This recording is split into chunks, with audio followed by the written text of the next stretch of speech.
Hi, I'm Tim Tyler, and today I'll be discussing some of the misunderstandings of cultural evolution which I once laboured under. This is essentially a confession video where I publicly parade the history of my own confusion. My motivations are mostly, I want to publish my misunderstandings so that others may avoid them. I want to record my misunderstandings while I can still remember them, so I have a record which might help me to avoid similar problems in the future. Firstly, a brief history. My introduction to cultural evolution came with reading The Selfish Gene in 1985. The next major injection of such material was Gary Seco's book entitled Without Miracles. I liked Without Miracles enough to write a review of it in 2002, a compliment which I rarely pay a book. It was more an excuse to grind my own axe on the subject than a review, really. I put forward the idea that Gary had got things backwards, and that rather than attempt to shoehorn science and technology into the straitjacket of Darwinian selection, I would prefer that the reverse approach be taken, namely that Darwinian selection should be seen as a backwards and degenerate case of the search for knowledge which exists because it is prebiotically plausible and can get off the ground easily. Now, after writing this review, it sat on my website for about 6 years. In January 2008 I had reason to refer back to it, and I reread it to see if it needed editing before I cited it. At the time I thought it stood up reasonably well. However, I noticed that the idea I quoted above was one which was interesting and seemed to be underappreciated. I thought about expanding on the theme, and wrote the teaser for A New Kind of Evolution, and began researching the existing literature on cultural evolution. Somewhat to my surprise, my view underwent a fairly rapid paradigm shift as I looked into the issue, and instead of converging on a more orthodox view, as my understanding deepened, my opinion seemed to become increasingly unorthodox. It wasn't just me who hadn't previously grasped this material. Almost everybody I discussed the matter with seemed to be in the dark about it, and there was practically no mention of it in most textbooks on evolution. Though I'd been interested in evolutionary biology for decades, it hadn't previously occurred to me to consider cultural evolution very deeply, and it turned out that I had several fairly major misunderstandings of the phenomenon. What I was looking at turned out to be significantly more exciting and revolutionary than I had previously imagined it to be. Next, on to my misunderstandings. Evolutionary epistemology is associated with the discredited work of Karl Popper. I reasoned something like, evolutionary epistemology is associated with the work of Karl Popper. Popper's work is a poor representation of how science works, therefore evolutionary epistemology is wrong. Enthusiasts of cultural evolution often do seem to favour the work of Karl Popper, who presented an evolutionary epistemology of science in his book The Logic of Scientific Discovery. He suggested that scientific theories evolve and sometimes go extinct through a process he called falsification. However, few these days accept Popper's picture of science. Theories have associated probabilities. Falsification is not much like death. Theories that do not conform to the data can be resurrected if that data turns out to have been fabricated. Dead theories, such as the idea of luminiferous ether and the phlogiston theory of fire, live a zombie existence in the history books and still play some role in guiding scientific investigations from there. I thought these issues reflected poorly on theories of cultural evolution, since they represented a mismatch between how things work in classical Darwinian evolution and how they work in the evolution of scientific theories. They do reflect poorly on the version of cultural evolution I had in mind at the time, but that view turned out to be rather naive and simplistic. My aha moment on this issue came when I imagined the fate of information representing a scientific theory. I saw that falsification was not the end of this information, and so the theory was, in a sense, still alive, at least while it remained recorded in the history books.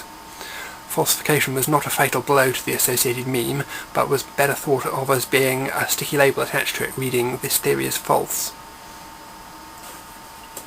Culture is not really selected. I reasoned that memes, like genes, must be selected or chosen. However, ideas do not necessarily perpetuate themselves through being chosen, so ideas are not like genes in that respect. This was another of my early problems with the idea of cultural evolution. To illustrate it with an example, a scientist might see from experimental results, which include the values of a function at 1, 2, 3, 7, 8 and 9, that 5 is likely to be the actual optimum value of that function. That's not a conclusion that involves a selection made from the previous trials, whereas selection, in the form of a choice from proffered alternatives, is a fundamental principle in traditional evolution. I eventually resolved this issue by deciding that choice from proffered alternatives was not as fundamental to Darwinian evolution as I had originally thought. evolution does something more like rating organisms than choosing them, since organisms can have multiple offspring. David Hull also attempted to deal with this issue by a radical redefinition of the term selection. I do not approve of his resolution. In my view, it is better to taboo the term selection in this context than to give the term an esoteric technical meaning that conflicts with what it says in the dictionary. Memes are replicators, but you can have evolution without replicators. I reasoned memes are defined as being replicators. Replicators are unnecessary for evolution, and so you can have cultural evolution without memes. It turns out that I was not alone in observing this. It was one of the 5 reasons cited by Henrik Boyd and Richardson for rejecting Memetics in a 2002 paper entitled 5 Misunderstandings about Cultural Evolution. The problem is with the premise that memes are defined as being replicators. Some people define memes as being replicators, just as they define genes as being replicators. Replicator has strong implications of high-fidelity information transfer. However, the condition required for an evolutionary process is the sustained persistence of information via copying. This need not necessarily be via high-fidelity copying, as was illustrated by John von Neumann's paper relating to the synthesis of reliable organisms from unreliable components. Since in practice most genes and memes are replicators, this is a rather abstract theoretical issue. My solution is simply not to define genes and memes as being replicated in the first place. Rather, they consist of Shannon mutual information that survives across multiple generations by copying. Meme evolution is not part of biological evolution. I covered this issue in the Misunderstood Memetics video. To recap, if you consider evolution to be changes in the heritable traits of a population over time, then according to that definition, cultural evolution is part of biological evolution.